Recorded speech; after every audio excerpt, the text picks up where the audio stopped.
മിശിഹായിൽ പ്രിയ സഹോദരി സഹോദരന്മാരെ, ഈ പരിശുദ്ധ കുർബാനയുടെ ആരംഭത്തിൽ അഭിവന്യർ ടോണി പിതാവ് സൂചിപ്പിച്ചതുപോലെ ഇന്ന് സഭയുടെ ആരാധനാക്രമ വത്സരത്തിലെ ആദ്യ ദിവസം മംഗളവാർത്താകാലം ആരംഭിക്കുകയാണ്. യേശുവിൻ്റെ ജനനത്തിന് ഒരുങ്ങുന്ന കാലഘട്ടമാണ് മംഗളവാർത്താകാലം. ഈ ദിവസങ്ങളിൽ 4 ഞായറാഴ്ചകളുള്ള മംഗളവാർത്താകാലത്തിൽ പഴയ നിയമത്തിൻ്റെ പൂർത്തീകരണമായി മനുഷ്യവർഗത്തെ രക്ഷിക്കാൻ പ്രവചനങ്ങളിൽ പറഞ്ഞതുപോലെ എപ്രകാരമാണ് ലോകരക്ഷകൻ ജനിക്കുക എന്നതിനെക്കുറിച്ചുള്ള വിശുദ്ധ ഗ്രന്ഥ വായനകളാണ് നാം പരിശുദ്ധ കുർബാനയുടെ വായനകളിലൂടെ ധ്യാനിക്കുക. അതുകൊണ്ട് തന്നെ ഇന്ന് നാം ശ്രവിച്ച ഒന്നാമത്തെ വായന ഉൽപ്പത്തി പുസ്തകത്തിലെ 17-ാമത്തെ അധ്യായത്തിൽ നിന്ന് അബ്രാഹത്തെ വയസ്സനായ വന്ധ്യയായ സാറ എന്ന് പറഞ്ഞിരുന്ന ആ ദമ്പതികളിൽ നിന്ന് എപ്രകാരമാണ് മനുഷ്യപുത്രന് ലോകരക്ഷകന് ജനിക്കാനായ ഒരു ജനതയെ ദൈവിക പദ്ധതിയിൽ ഒരുക്കിയപ്പോൾ ഇസ്ഹാക്ക് എന്ന പുത്രന് എപ്രകാരം ജനിക്കുമെന്നുള്ള വിവരണമാണ് നാം കേട്ടത്. കുടുംബജീവിതത്തിൽ എപ്രകാരമാണ് യൗസേപ്പിന് വിവാഹ നിശ്ചയം ചെയ്തിരുന്ന മറിയത്തിൽ നിന്ന്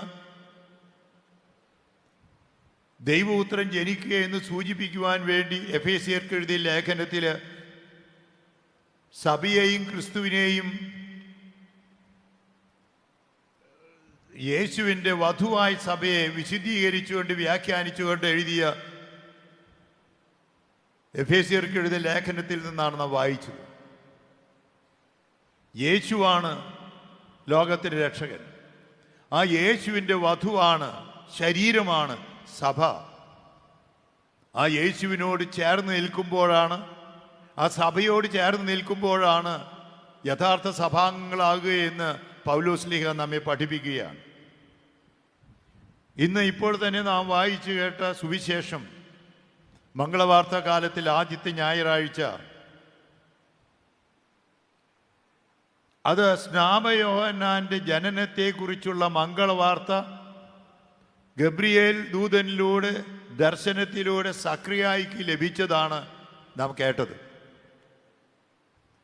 ഈ മംഗളവാർത്താ കാലത്തിൽ 4 ഞായറാഴ്ചകളിൽ അടുത്ത ഞായറാഴ്ച യേശുവിൻ്റെ ജനനത്തെക്കുറിച്ച് പരിശുദ്ധ കന്യകാമറിയത്തിന് നൽകിയ മംഗളവാർത്ത നാം കേൾക്കും. 3-ാമത്തെ ഞായറാഴ്ച സ്നാപയോഹന്നാൻ്റെ ജനനത്തെക്കുറിച്ചുള്ള വിവരണവും 4-ാമത്തെ ഞായറാഴ്ച യേശുവിൻ്റെ ജനനത്തെക്കുറിച്ചുള്ള വിവരണവുമാണ് സീറോ മലബാർ ആരാധനാക്രമത്തിലെ ഈ 4 ഞായറാഴ്ചകളിൽ വായനകളിൽ നാം കാണുക. ഈ മംഗളവാർത്താ കാലത്തിൻ്റെ പ്രധാന ചൈതന്യം യേശുവിൻ്റെ ജനനത്തിന് ഒരുങ്ങുകയാണ്. എങ്ങനെയാണ് ഒരുങ്ങേണ്ടത് എന്ന് നമുക്ക് യോഹന്നാൻ്റെ സുവിശേഷത്തിലെ 3-ാമത്തെ അധ്യായത്തിൽ 16-ാമത്തെ അധ്യായത്തിൽ വായിക്കുന്ന പോലെ, തന്നിൽ വിശ്വസിക്കുന്ന ഏതൊരുവനും നശിച്ചു പോകാതെ നിത്യജീവൻ പ്രാപിക്കേണ്ടതിന് തൻ്റെ ഏകജാതന് നൽകാൻ തക്കവിധം അത്രമാത്രം ദൈവം ലോകത്തെ സ്നേഹിച്ചു എന്ന് പറഞ്ഞ ദൈവത്തിൻ്റെ സ്നേഹത്തെക്കുറിച്ച് ധ്യാനിക്കലാണ് മംഗളവാർത്താ കാലത്തിൽ നാം ചെയ്യേണ്ടത്. എങ്ങനെയാണ് ഈ ദൈവസ്നേഹത്തെക്കുറിച്ച് ധ്യാനിക്കേണ്ടത് എന്ന് ചോദിച്ചാൽ അതിന് ഏറ്റവും നല്ല മാതൃക പരിശുദ്ധ അമ്മയാണ്. പരിശുദ്ധ അമ്മയ്ക്ക് കിട്ടിയ മംഗളവാർത്തയെക്കുറിച്ചാണ് നാം ഈ ദിവസങ്ങളിൽ കൂടുതൽ ധ്യാനിക്കേണ്ടത്. പ്രാർത്ഥിച്ചു കൊണ്ടിരിക്കുമ്പോഴാണ് ഈ ദൈവിക ദാനം മറിയം കേട്ടത്.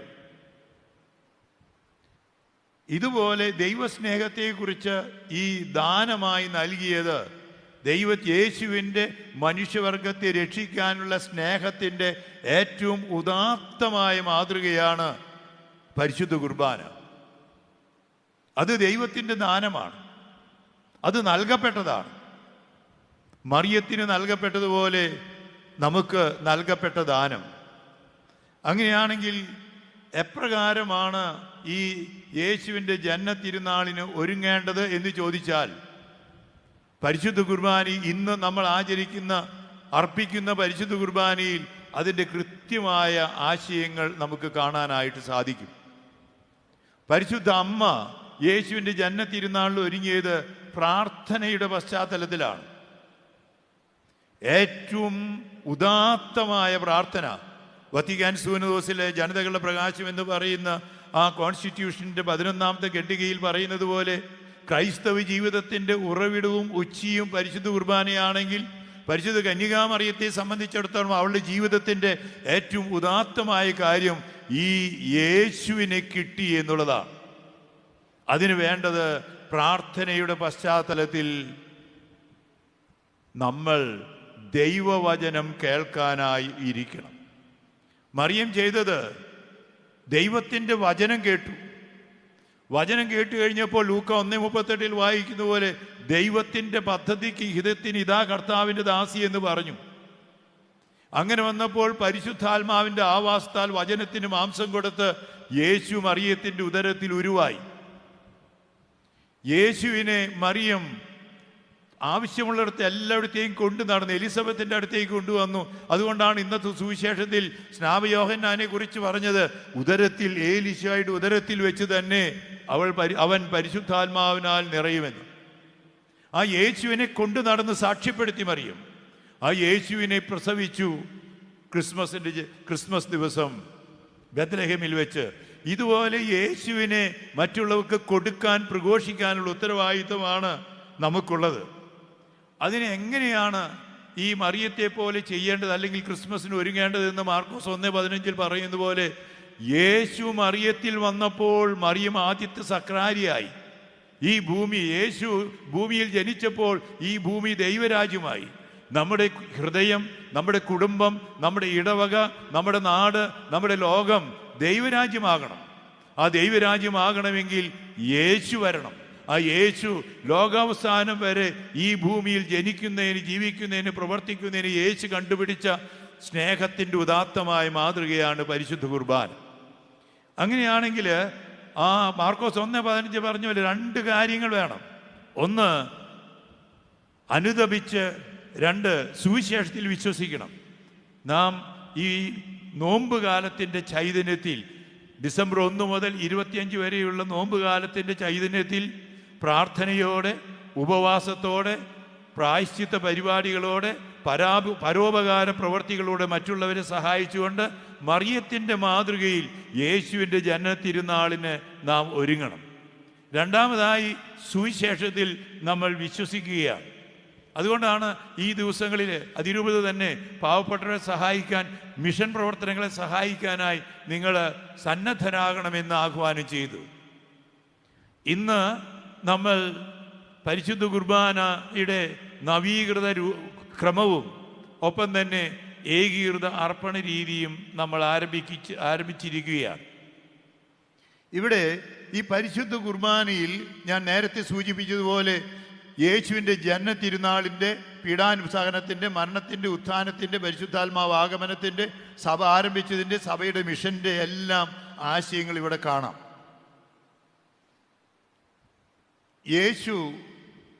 യേശുവിൻ്റെ ജനനത്തിൻ്റെയും പരസ്യ ജീവിതത്തിൻ്റെയും അനുസ്മരണമാണ് ഈ കുർബാനയിലെ ബാമിയിൽ വെച്ച് നടക്കുന്നത്. പരിശുദ്ധ കുർബാനയെ ഞാൻ 31-ാം തീയതി കഴിഞ്ഞ ഒക്ടോബർ 30 വായിക്കാൻ നൽകിയ ഇടയലേഖനത്തിൽ സൂചിപ്പിച്ചതുപോലെ പരിശുദ്ധ കുർബാനയെ വിളിക്കുന്നത് ഓർമ്മയാചരണം, അനംനേസിസ് എന്നാണ്. പഴയ നിയമത്തിലെ ഇസ്രായേൽ ജനതയെ ഈജിപ്തിൽ നിന്ന് ദൈവം രക്ഷിച്ചതിൻ്റെ ഓർമ്മയാചരിക്കാൻ ഇസ്രായേൽ ജനതയോട് പെസഹ ആചരിക്കാൻ പറഞ്ഞു. ആ പെസഹ ആചരണത്തിൻ്റെ കർമ്മത്തിൽ എന്താണ് എന്ന് ചോദിക്കുകയാണ്. ആ പെസഹ ആചരണത്തിൽ കൃതജ്ഞതാ സ്തോത്രം നൽകുന്നുണ്ട് കാരണം ദൈവം നൽകിയ അനുഗ്രഹങ്ങൾക്ക് നന്ദി പറഞ്ഞുകൊണ്ട് അവർ ഒന്നിച്ചിരുന്ന് പുളിപ്പില്ലാത്ത അപ്പത്തിൻ്റെ ആഘോഷം അവർ നടത്തുന്നു. അവർ അർപ്പിക്കുന്നത്, ഈ ആഘോഷം നടത്തുന്ന പിതാവായ ദൈവത്തിനുള്ള കൃതജ്ഞതയും ആരാധനയുമായിട്ടാണ്. പരിശുദ്ധ കുർബാനയെ ഇംഗ്ലീഷിൽ വിളിക്കുന്ന പേര് യൂക്കറിസ്റ്റ് എന്നാണ്. യൂക്രിസ്റ്റ് എന്ന വാക്കിൻ്റെ മലയാളത്തിലുള്ള അർത്ഥം നന്ദി പ്രകാശനം എന്നാണ്.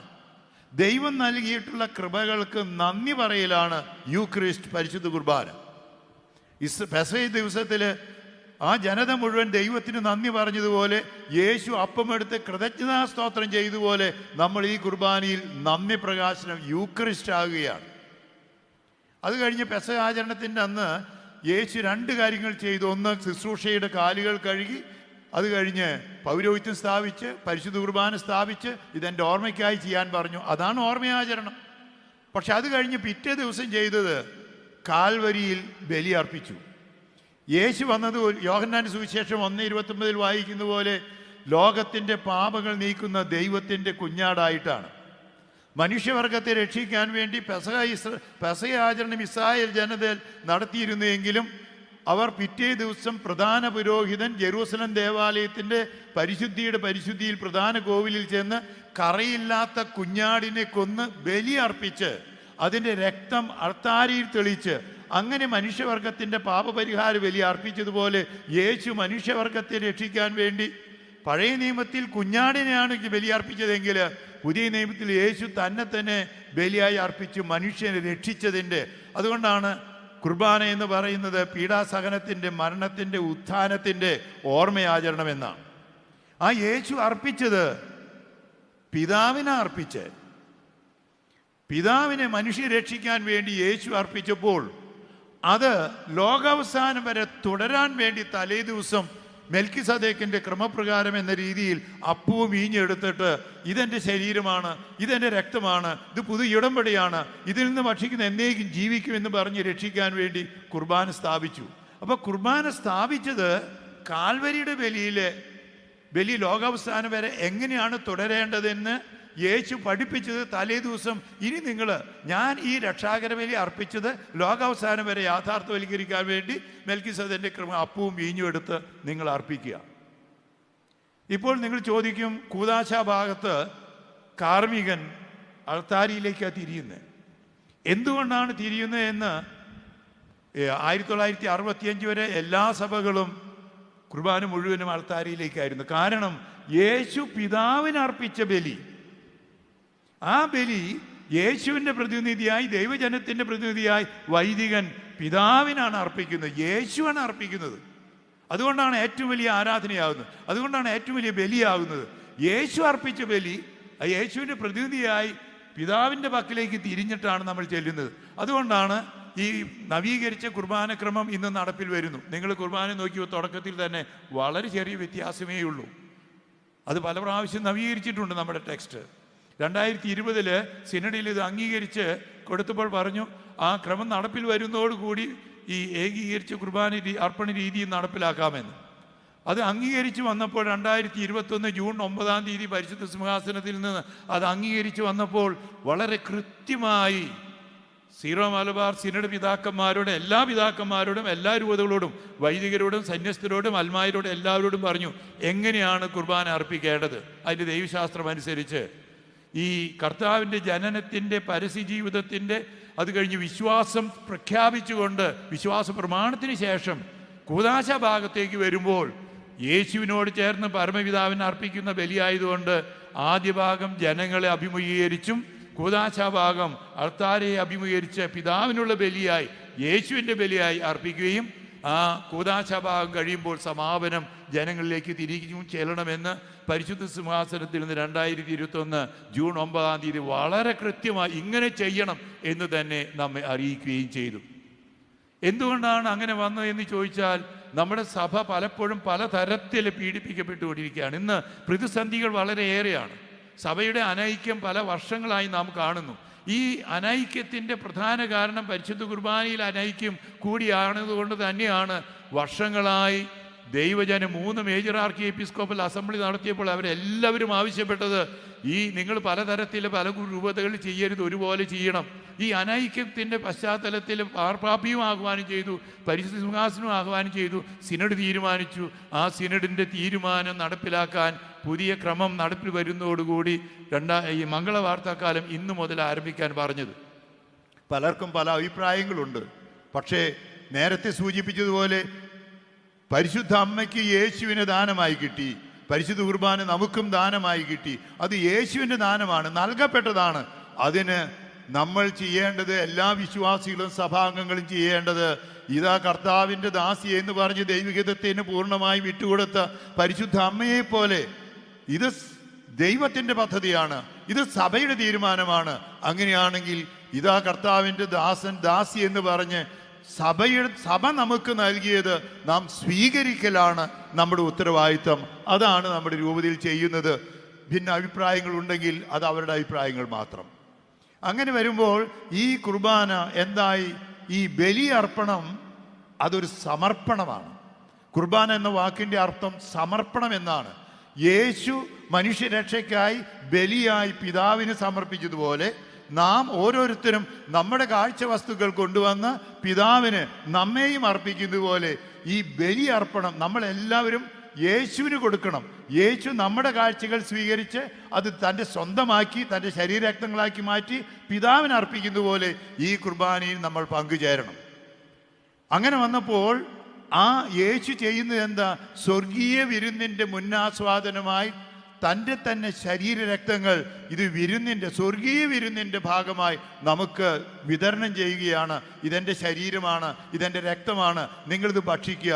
അത് വിരുന്നായി മാറി, ഡിവൈൻ ബാങ്ക്വറ്റ്. ഇതെല്ലാം ദൈവത്തിൻ്റെ കരുണയാണ്. അതിനാണ് പരിശുദ്ധ കുർബാന ദിവ്യകാരുണ്യം എന്ന് പറയുന്നത്. ദൈവത്തിൻ്റെ ഈ കുർബാന ദൈവത്തിൻ്റെ ഏറ്റവും വലിയ കരുണയാണ്.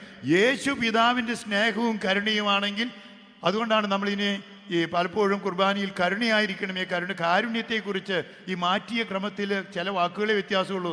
കരുണയായിരിക്കണമേ എന്ന് കൂടുതൽ ഈ മാറ്റിയ ക്രമത്തിലുള്ളത് ദൈവത്തിൻ്റെ കാരുണ്യമാണ്.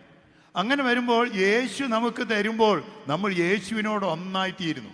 മാമോദീസായിൽ കുട്ടികൾക്ക് പ്രഥമ കൂദാശകൾ 3 കൂദാശകൾ കൊടുക്കുമ്പോൾ മാമോദിസയും സ്ഥിരീകരണ കൂദാശയായി സ്ഥൈര്യലാപനം കൊടുത്തു കഴിയുമ്പോൾ കുഞ്ഞിന് പരിശുദ്ധ കുർബാന തിരുരക്തത്തിൽ മുക്കി കുഞ്ഞിൻ്റെ ചുണ്ടിൽ തൊടുവിക്കുന്നത്. അതിൻ്റെ അർത്ഥം 3 കൂദാശകളോടുകൂടിയാണ് ഒരാൾ പൂർണ്ണമായി സഭാംഗമാകുക.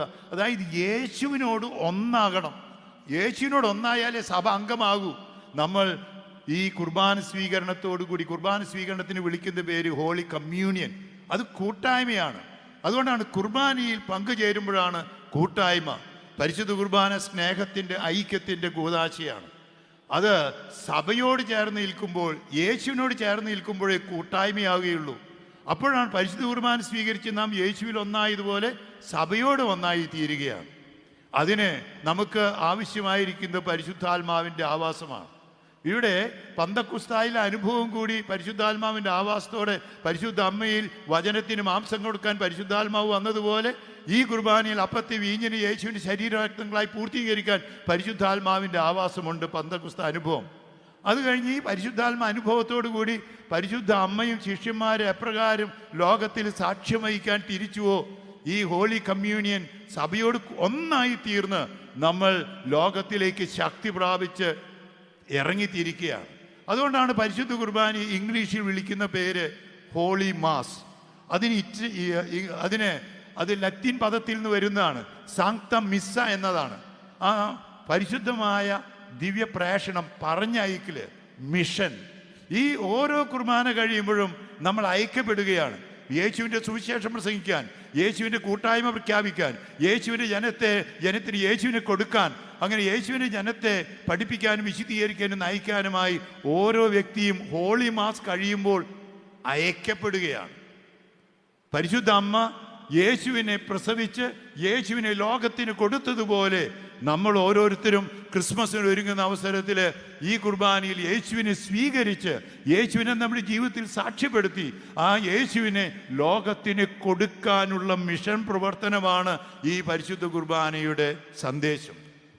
ഏകീകരിച്ച ഈ കുർബാനക്രമത്തിൽ നമ്മൾ ഇങ്ങനെ കൂട്ടായ്മയിൽ വന്നു ചേർന്നപ്പോൾ പിന്നെ അതിൻ്റെ സമാപന പ്രാർത്ഥനകളിൽ, മുദ്രവയ്ക്കൽ പ്രാർത്ഥനയിൽ ഈ ഹോളി മാസ് അയക്കുന്ന പ്രാർത്ഥനയാണ്. കുരിശിൻ്റെ അടയാളത്താൽ മുദ്രവയ്ക്കപ്പെട്ട് നമ്മളെല്ലാവരും കുർബാന കഴിഞ്ഞ് വീടുകളിലേക്ക്, ലോകത്തിലേക്ക് മിഷനായി ഇറങ്ങിത്തിരിക്കുകയാണ്. ഈ നവീകരിച്ച കുർബാന അത് സഭയുടെ ഐക്യത്തിൻ്റെ പ്രതീകമായി സിനഡ് പിതാക്കന്മാർ പരിശുദ്ധ സിംഹാസനത്തിൻ്റെ മാർപ്പാപ്പിയുടെ ആഹ്വാനത്തോടെ പരിശുദ്ധ വ്യക്തമായ മാർഗരേഖയോടെ ഇന്നു മുതൽ നമ്മുടെ അതിരൂപതയിൽ ഏകീകൃത രീതിയിൽ സഭയോട് ഒറ്റക്കെട്ടായി നമ്മൾ ഈ കുർബാന അർപ്പിക്കുമ്പോൾ അത് നമുക്ക് ദൈവാനുഗ്രഹത്തിൻ്റെ വലിയ അവസരമാണ്. നമ്മൾ ഡിസംബർ 8 പരിശുദ്ധാമ്മയുടെ അമലോത്ഭവ മാതാവിൻ്റെ തിരുനാൾ ആചരിക്കുകയാണ്. അന്ന് തന്നെയാണ് യൗസേപ്പ് പിതാവിൻ്റെ വർഷത്തിൻ്റെ സമാപനവും. സഭയുടെ ഐക്യത്തിന് വേണ്ടി പ്രതിസന്ധികൾ നേരിടുന്ന ഈ സഭയിൽ സഭ ആഗ്രഹിക്കുന്ന കൂട്ടായ്മ, യേശു ആഗ്രഹിക്കുന്ന കൂട്ടായ്മയോടെ ദൈവജനം ഒറ്റക്കെട്ടായി ദൈവത്തിന് ഏറ്റവും വലിയ ഈ ഓർമ്മയാചരണം അനംനേസിസ്, ഏറ്റവും വലിയ നന്ദി പ്രകാശനം യൂക്കറിസ്റ്റ്, ഏറ്റവും വലിയ സമർപ്പണം കുർബാന, ഏറ്റവും വലിയ ബലി ഈ റിഡംപ്റ്റീവ് സാക്രിഫൈസ്, ഏറ്റവും വലിയ ആരാധന, ഏറ്റവും വലിയ വിശുദ്ധീകരണ കർമ്മം, നമ്മെ തന്നെ വിശുദ്ധീകരിക്കുന്ന, അതുകൊണ്ട് കടങ്ങളും പാപങ്ങളും മോചിക്കണമേ എന്ന് കുർബാനയിൽ പറയുന്നത്, ഏറ്റവും വലിയ കൂട്ടായ്മ ഹോളി കമ്മ്യൂണിയൻ, ഏറ്റവും വലിയ മിഷൻ ഹോളി മാസ്, ഇത് ഇന്ന് നമ്മൾ അർപ്പിക്കുന്നത്. നമുക്ക് ഒരു നിമിഷ സമയം പ്രാർത്ഥിക്കാം. യേശുവിൻ്റെ ജന്മത്തിരുന്നാളിന് മംഗളവാർത്ത കാലത്തിൽ ആദ്യ ഞായറാഴ്ച തന്നെ നമുക്ക് പ്രാർത്ഥിക്കാം. യേശുവേ, പഴയ നിയമത്തിൽ സക്രിയായുടെ ജനനത്തെക്കുറിച്ച് കേട്ടു, പുതിയ നിയമത്തിൽ സ്നാപയോഹന്നാൻ്റെ ജനനത്തെക്കുറിച്ച് കേട്ടു. പക്ഷേ നമ്മൾ ഏറ്റവും കൂടുതൽ ആചരിക്കുന്നത് മംഗളവാർത്ത കാലത്തിൽ യേശുവിൻ്റെ ജനനത്തെക്കുറിച്ചാണ്. ഈ പരിശുദ്ധ കുർബാനയിൽ യേശുവിൻ്റെ ജനനത്തിൻ്റെ ഓർമ്മ ഞങ്ങൾ ആചരിക്കുന്നു. യേശുവിൻ്റെ പീഡാസഹനത്തിൻ്റെ, മരണത്തിൻ്റെ, ഉത്ഥാനത്തിൻ്റെ ഓർമ്മ ആചരിക്കുന്നു. ബലിപീഠം അത് യേശുവിൻ്റെ കബറിടമാണ്. ബലിപീഠം യേശുവിൻ്റെ ദൈവത്തിൻ്റെ സിംഹാസനമാണ്. ഈ ബലിപീഠം സ്വർഗത്തിൻ്റെ പ്രതീകമാണ്. മധുബഹയും ബലിപീഠവും സ്വർഗത്തിൻ്റെ പ്രതീകമാണ്. ഞങ്ങൾ സ്വർഗത്തെ മുന്നിൽ കണ്ടുകൊണ്ടാണ് ഈ കുർബാന അർപ്പിക്കുന്നത്. ഇവിടെ യേശു ഇറങ്ങി വരുമ്പോൾ, ജന്മത്തിരുന്നാളിൽ ഒരുങ്ങുമ്പോൾ, കർത്താവേ, മംഗളവാർത്താകാലം ഏറ്റവും ഉചിതമായ രീതിയിൽ ആചരിക്കാൻ, സഭയുടെ ഐക്യത്തോടും കൂട്ടായ്മയോടെ ഈ ബലി അർപ്പിക്കാൻ ഞങ്ങളേവരെയും അനുഗ്രഹിക്കണമേ. ഇത് ഞങ്ങളുടെ രക്ഷയുടെ അടയാളമായ യേശുവിൻ്റെ പീഡാസഹനത്തിൻ്റെ, മരണത്തിൻ്റെ, ഉത്ഥാനത്തിൻ്റെ, പരിശുദ്ധാത്മ ആഗമനത്തിൻ്റെ, സഭാ സ്ഥാപനത്തിൻ്റെ, ഞങ്ങളുടെ മിഷൻ്റെ അനുസ്മരണമാണ്. യേശുവെ, ഞങ്ങൾ അനുഗ്രഹിക്കണമേ. ഏറ്റവും നല്ല രീതിയിൽ പരിശുദ്ധ അമ്മയോട് ചേർന്ന് ഈ കുർബാന അർപ്പിക്കാനും ജന്മത്തിരുന്നാളിൽ ഒരുങ്ങാനും ഞങ്ങളെ അനുഗ്രഹിക്കണമേ. അങ്ങനെ യേശുവിൻ്റെ സഭ യേശു ആഗ്രഹിക്കുന്ന രീതിയിൽ ഐക്യത്തോടെ മുന്നോട്ട് പോകാൻ ഞങ്ങളെ അനുഗ്രഹിക്കണമേ.